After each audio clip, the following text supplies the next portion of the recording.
This episode of The Blind Film Critic is brought to you by Unique Energy Drink. What makes you unique?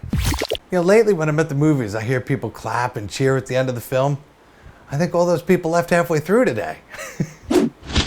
Coming out of the theater, I felt disappointed. I really did. It was a letdown. You know, this one wasn't nearly as cool as the others. It wasn't nearly as thrilling as the others. It wasn't as exciting as the others. It just fell short, that's all. And it's just hard to say anything nice about it. My first problem with this movie was the plot. You know, it took forever to get going. And after a while, I'm sitting there going, wait a minute, is the whole movie gonna be like this? They're not laying it down for me, you know, they're not telling me what I should look for. They're not telling me what the point is. It was just all these action sequences and it didn't seem to have anything to do with anything. It felt like it was about a half hour before I sort of, you know, started to understand what this movie was gonna be and what the plot was and everything. It was like starting a car on a cold winter morning. You know, it takes forever to warm it up. You send the kids out to start it for you. Another problem with the script was the character development. I mean, there wasn't any, you know?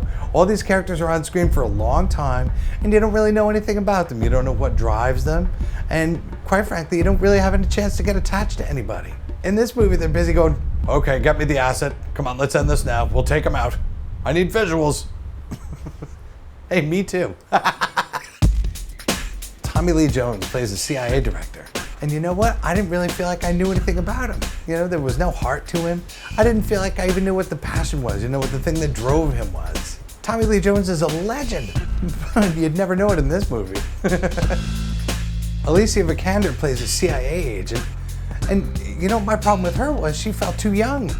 She felt like she was, you know, in her 20s. And she's supposed to be this experienced CIA person. I wasn't buying it. I think if they had written her differently, she wouldn't have felt so young to me. At one point, I figured she was going to start doing homework or something in this movie. And of course, Matt Damon is Jason Bourne. The character's not really doing any of that cool stuff this time. You know, he's not going above and beyond the Call of Duty. He's not doing that stuff that makes you go, yeah, I'm on his side, man. I'm rooting for you now, you know?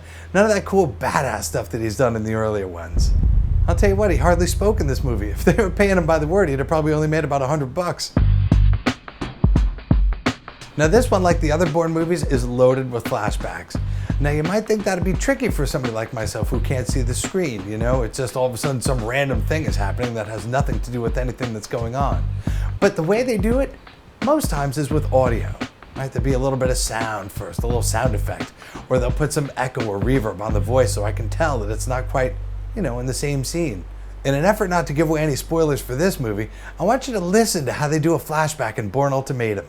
He knew exactly what it meant for you, if you chose to stay. When we have finished with you, you will no longer be David Webb. See, a little sound on the voice? I'll be whoever you need me to be, sir. You cannot run what you did, Jason. And now it sounds normal again. So for Jason Bourne, I'm gonna give it 2.5 out of 4 eyes open. I don't know, I just felt like this movie was a bit lazy, and you know what? There was nothing terribly special about it. However, if I was rating this on disappointment, it would get 4 out of 4 eyes open. To me, it felt like Jason Bourne just came back to take the money right out of my pocket. Nice job, sir, you did it.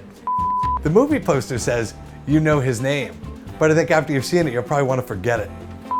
In the earlier Bourne movies, I paid for the whole seat but only used the edge. Tonight, I used the whole seat. Thanks to our sponsor, Unique Energy Drink, the sustainable feel-good. The objective is to give you the benefit of the other energy drinks without the negative effects. The energy curve is less steep on both sides, so it doesn't have that overdose effect or the crash. It has a diverse flavor described as a fruity mix and leaves you with a clean palate. To request Unique in your local store, just go to the website, uniqueenergydrink.com.